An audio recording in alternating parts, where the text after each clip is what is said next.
Le monde de paiement a connu de nombreux bouleversements ces dernières années. Le premier, c'est la digitalisation, permis par les nouvelles technologies et accélérée par la crise sanitaire. Le deuxième, c'est un bouleversement réglementaire, notamment avec l'introduction de la directive de services de paiement 2, qui a permis l'entrée de nouveaux acteurs dans le secteur des paiements. Et le troisième, c'est tout le chamboulement autour de la data qui nous permet de créer des offres à valeur ajoutée autour des paiements. En parallèle, nous avons constaté de nombreuses évolutions dans les cas d'usage.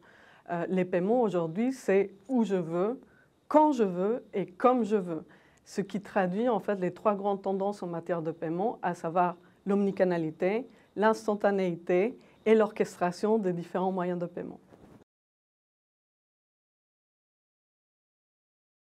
L'omnicanalité, par exemple, peut s'illustrer avec un cas d'usage qui s'est popularisé pendant la crise sanitaire, qui est le click and collect.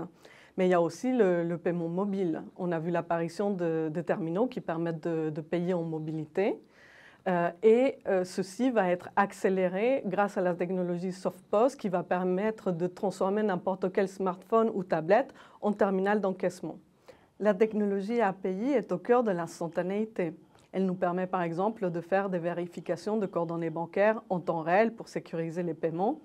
Elle nous permet aussi de venir insérer le paiement au cœur des processus opérationnels des clients et pas en fin de process de trésorerie comme c'était le cas auparavant. Le transaction banking se positionne aujourd'hui comme un véritable partenaire des entreprises pour les aider à identifier justement toutes ces innovations, les aider à développer leurs ventes, par exemple, en mettant à disposition de leurs clients finaux une large gamme de moyens de paiement, allant des plus innovants aux plus classiques. On peut aussi les aider à mettre en place des offres fidélisantes, par exemple sous forme de wallet. Ce sont des cagnottes en fait qui permettent de reverser des offres promotionnelles à des clients qui peuvent les utiliser sous certaines conditions. L'autre apport du transaction banking vis-à-vis des entreprises, c'est l'orchestration de toutes ces solutions sans que cela devienne un casse-tête opérationnel pour nos clients.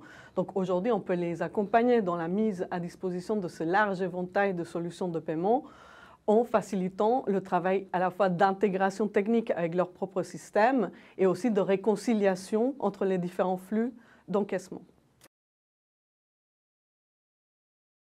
Le transaction banking met aussi son expertise au service du secteur public qui connaît de nombreux bouleversements en matière de paiement.